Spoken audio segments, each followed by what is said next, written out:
Hello, students. How are you? I hope you all are fine and you are doing good. You are doing great with your studies. You are reading the things I am explaining and you are getting the things I am explaining to you. And if you have any problem, then you can ask it. You people are not asking, that means you don't have any doubt. And if you don't have any doubt, then it is obvious that you people are not reading. So I know the truth, but it is better for you that you should read, because in just a flip of timings your board exam will be in front of you and you will be not prepared for the same. So for the very reason that you should start reading from today itself, you should study from today itself if you have not started till yet. Okay, I have seen that there are very less views on the videos. So less views is a result, and it is the definite consequence that you people are not watching the videos uploaded by us. We are doing this for you, and it is must for you that you should go through these videos and get the things. So today it is the last topic of the chapter.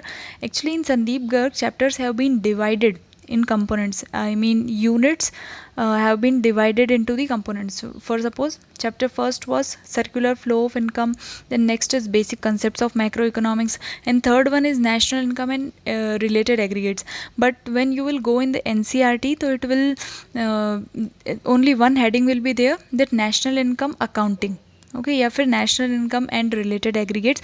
तो उसी में इनका पूरा inclusion किया गया है. उसमें ही circular flow है, उसमें ही basic concept of macroeconomics है, और उसी के अंदर जो नेशनल इनकम एग्रीगेट्स है, जो रिलेटेड जीडीपी जीएनपी जो भी है, वो सारे उसी चैप्टर के अंडर में कवर किए गए हैं. But in Sandeep Garg actually ये रेफरेंस बुक है, तो यहाँ पे कुछ इन डिटेल दिया गया है. तो हर एक टॉपिक को एक सब डिवीज़न कर दिया गया है. उसके ऊपर जो बेस्ड क्वेश्चंस है, वैल्यू बेस्ड क्वेश्चंस है, वो फिर प्रिपेयर किए गए हैं. तो we are reading in parts. तो ये जो सेकंड पार्ट या सेकंड चैप्टर जो हमने पढ़ा है, that is basic concepts of macroeconomics. तो इसका ही आज जो NFIA है, that is net factor income from abroad, it is the last topic of this chapter. Okay, but this unit is not over. Yes, NFIA क्या होता है? तो नेट फैक्टर, नेट मतलब कुल, एक्चुअल, ठीक है. Factor income from abroad. तो net जब हम निकालते हैं तो हम क्या करते हैं, जो अलाउंसेस है या फिर जो पेमेंट है, वो हम अगर इनकम की बात कर रहे हैं तो जितना भी पेमेंट है वो हम माइनस कर देंगे, तो that will give us the net amount. So the net factor income, जो net factor income from abroad है, इसे यूजुअली एब्रीविएट किया जाता है as NFIA. NFIA it refers to the difference between factor income received from the rest of the world. जितनी हमने factor income receive की है from the rest of the world, और डिफरेंस मतलब minus factor income paid to the rest of the world. जितना income हमने earn किया है माइनस जितना इनकम का हमने पेमेंट किया है to the rest of the world. So this is basically NFIA, factor income from abroad minus factor income paid to abroad. अब फैक्टर इनकम फ्रॉम अब्रॉड क्या होती है? It is the income earn by normal residents of a country.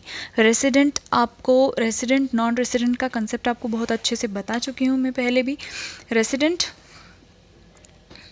तो factor income from abroad ये वो income है which is earned by the normal residents of a country from the rest of the world, ROW भी कहते हैं इसे, rest of the world, in the form of wages and salaries, rent, interest, dividend and retained earnings.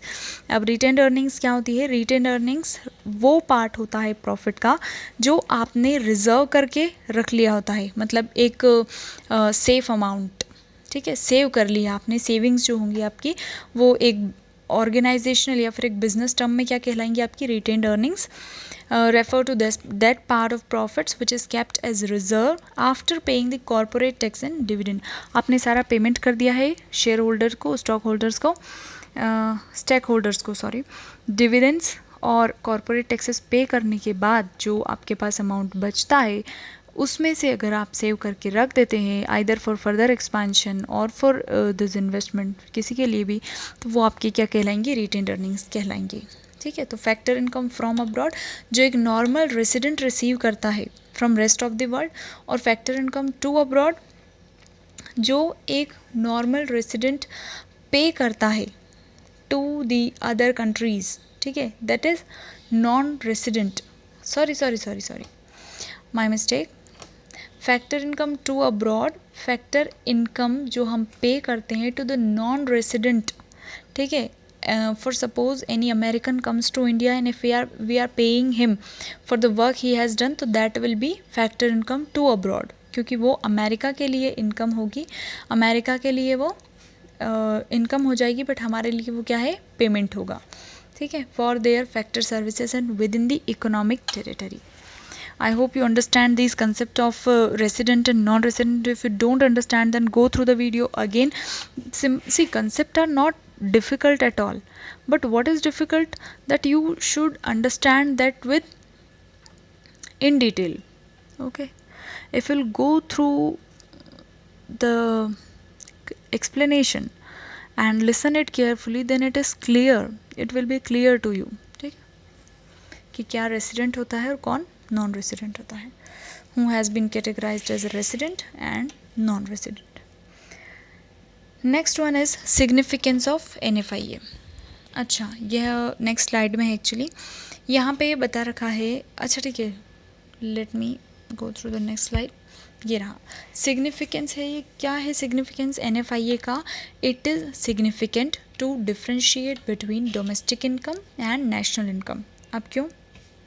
क्योंकि जो domestic income होती है that is estimated at first. ठीक है, पहले डोमेस्टिक इनकम को एस्टिमेट किया जाता है, उसके बाद नेशनल इनकम को एस्टिमेट किया जाता है। तो नेशनल इनकम होती क्या है? नेशनल इनकम प्लस अगर हम NFIA कर देंगे, मतलब फैक्टर इनकम फ्रॉम अब्रॉड को प्लस कर देंगे और माइनस कर देंगे factor income to abroad, that is net factor income from abroad. तो national income equals to domestic income plus NFIA। तो इसलिए in accounting of national income it is important.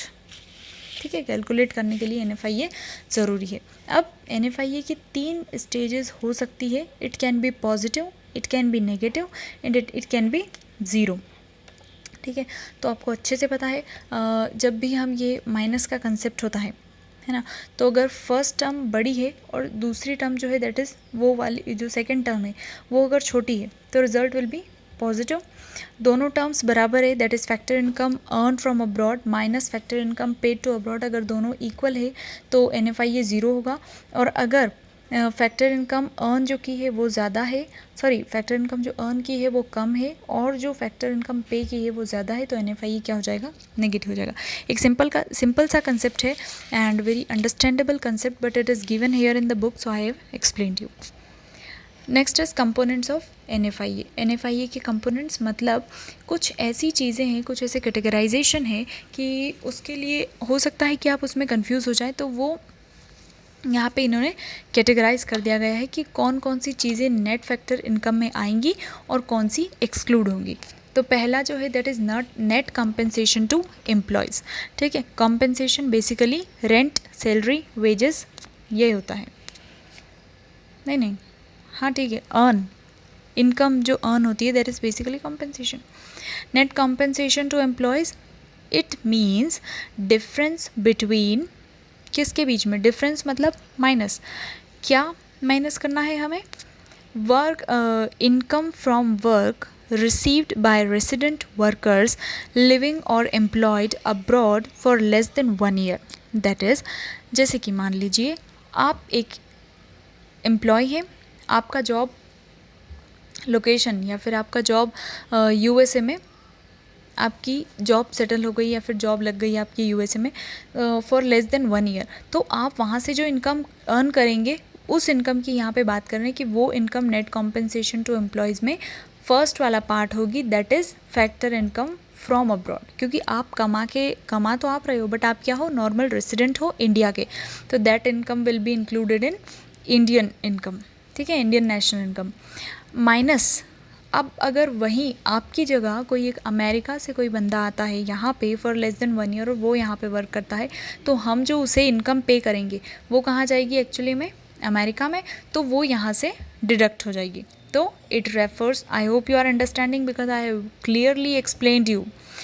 अब आप एक बार सुन लीजिए. It refers to difference between income from work received by normal resident workers living or employed abroad for less than 1 year and similar payment, and का मतलब minus similar payments made to non-resident workers staying or employed within the domestic territory of the country for less than 1 year. ठीक है. Next है net income from property and entrepreneurship. Again यही बात करेंगे हम resident और नॉन रेसिडेंट की. यहाँ पे भी डिफरेंस है. नेट जहाँ पे भी होगा वहाँ पे हम सब्ट्रैक्शन करेंगे, इनकम माइनस पेमेंट. तो अब ये net income from property and entrepreneurship, इसका मतलब क्या होता है, डिफरेंस बिटवीन, मतलब जो हमने इनकम अर्न की है from property and entrepreneurship. Income and property में क्या आएगा, प्रॉपर्टी एंड एंटरप्रेन्योरशिप में जो इनके जो फॉर्म्स है वो क्या है, rent, interest and dividend.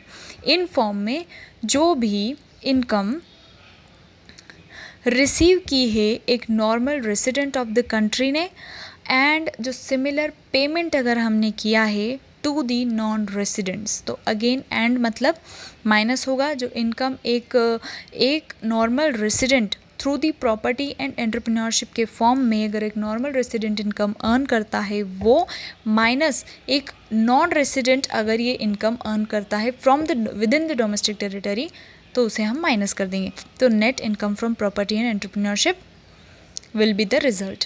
Next है net retained earnings. Retained earnings मैंने बता दिया है आपको.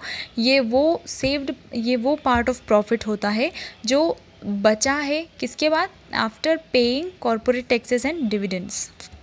तो नेट रिटेन अर्निंग्स मतलब फिर वही डिफरेंस, मतलब अगेन वी विल माइनस, किस में से क्या माइनस करेंगे, तो retained earnings of resident companies located abroad. ठीक है, उन्होंने जो रिटेन्ड अर्निंग्स की है जो हमारी कंपनी से जो अब्रॉड में लोकेटेड है, minus retained earnings of non resident companies, America की कोई कंपनी अगर यहाँ है located with in the domestic territory of a country, तो उसका हम डिडक्शन करेंगे. ठीक है, तो यही बेसिक कंसेप्ट है net factor income from abroad. तो इससे हम ये कंक्लूड कर सकते हैं कि जो net factor income from abroad होती है, व्हाट इज़ दिस. ठीक है, एक तो हमने पढ़ लिया कि डोमेस्टिक इनकम प्लस NFIA, तो नेशनल इनकम काउंट होगा. अब NFIA का एक जो फॉर्मूला है वो हमने पढ़ा कि national income from abroad minus national income to abroad. One more thing, एक और तरीके से जिससे इसे कैलकुलेट किया जा सकता है वो क्या है, NFIA इक्वल्स टू, जो इसके कंपोनेंट्स पढ़े हैं हमने वही हम इससे कैलकुलेट करने के लिए यूज़ करेंगे. जैसे net factor income from abroad equals to, ठीक है, फाइंड आउट करने से net compensation of employees plus net income from property and entrepreneurship plus net retained earnings. तो आपका NFIA कैलकुलेट हो जाएगा. It must be noted that NFIA is zero in a closed economy. As such, economy does not deal with the rest of the world of the sector. अच्छा, यहाँ पे एक बात बता रखी है कि अगर क्लोज्ड इकोनॉमी की हम बात करें तो NFIA ज़ीरो होगा, क्योंकि वहाँ पे आपका ग्लोबलाइजेशन का कंसेप्ट होता ही नहीं है. ठीक है, क्लोज्ड इकोनॉमी मतलब रेस्ट्रिक्शन होता है वहाँ पे फॉर इम्पोर्ट एंड एक्सपोर्ट.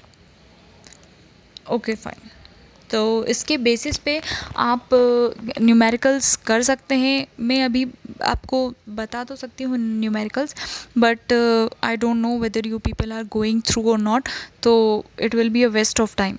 ठीक है, तो when we will meet actually at that time I will tell you the numericals and will do numericals. These are the important terms in the accounting of national income, so you have to go through these terms. One more topic, one more small concept is there, the similar concept. Similar terms means जो कुछ जो terms है उनके दूसरे भी कुछ नाम हैं.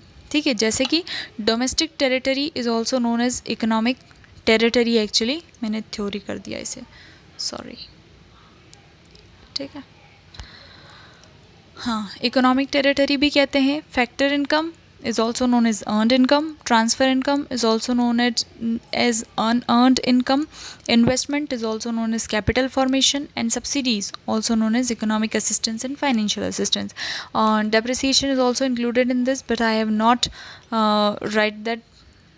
wrote that here for the very reason that we have already read the different names of depreciation. Okay, तो don't get confuse when these another terms, अगर आपको इन दूसरी टर्म से अगर क्वेश्चन पूछा जाता है तो आप कहोगे दैट दिस तो I haven't red at all, ठीक है, ये मैंने पढ़ा ही नहीं है कभी, कहाँ देखा ही नहीं उन्हें। तो ऐसा नहीं है, हर चीज़ के 2 या 3 नाम हो सकते हैं और वो आपको मैनिपुलेट करने के लिए ज़रूर दूसरे ही नाम से पूछते हैं। नेक्स्ट, मैंने यहाँ पे आपको कुछ नोट्स दे रखे हैं जो क्या है, समरी है इस चैप्टर का। You can take the screenshot और you can go through the video, है ना। तो जो भी हमने पढ़ रखा है that is goods, consumption goods, capital goods, final goods, intermediate goods, investment क्या होता है, कैपिटल फॉर्मेशन क्या होता है, ठीक है, depreciation, gross investment, net investment, stocks, flows, circular flow of income, leakages and injections. ये जो हमने पढ़ रखा है उसका एक ओवरऑल समरी है and you have to go through this, क्योंकि ये हमारा जो चैप्टर है ये कंप्लीट हो गया and tomorrow we will start the national income and related aggregates. तो वो जो चैप्टर है आपका काफ़ी लेंदी चैप्टर है, उसमें बहुत सारी टर्म्स हैं। तो इससे पहले कि हम उस चैप्टर को स्टार्ट करें, you must know the theory and summary, मतलब बाय हार्ट आपको लर्न होना चाहिए कि आखिर हमने फर्स्ट और सेकंड चैप्टर में क्या पढ़ा है। अदरवाइज आगे पार्ट पीछे सपाट इससे काम नहीं चलेगा guys. You have to learn, you have to go through the material we are providing to you and take the advantages of these facilities, ठीक है। यहाँ पे 1 मार्क क्वेश्चंस भी मैंने प्रोवाइड किए हैं, एक्चुअली वहाँ पे 3 to 4 मार्क्स, 6 मार्क्स और वैल्यू बेस्ड क्वेश्चंस ये सारे भी थे। बट क्या है ना, यहाँ पे प्रॉब्लम आएगी आपको, क्योंकि मैं इतने सारे स्क्रीनशॉट्स ले नहीं सकती और अगर लूँ भी तो बहुत ज़्यादा लेंदी हो जाएगा। मैं एक मतलब स्लाइड को कितने टाइम के लिए रखूँगी मैं, और वो इतने long answers you know very well, वो 3-4 पेज तो एटलीस्ट कवर करने ही चाहिए। तो उस हिसाब से मैंने यहाँ पे उनको अपलोड नहीं किया है। तो go through the short answer type questions, अगर आपके पास बुक है तो उन क्वेश्चंस को भी कीजिए, उन्हें रीड कीजिए, आंसर्स फाइंड कीजिए and if you have any problem then ask it. पूछो, कुछ तो पूछो, तुम लोग कुछ नहीं पूछ रहे हो, कुछ सब कुछ समझ में आ रहा है तुम्हें। Okay fine, anyways have a good day.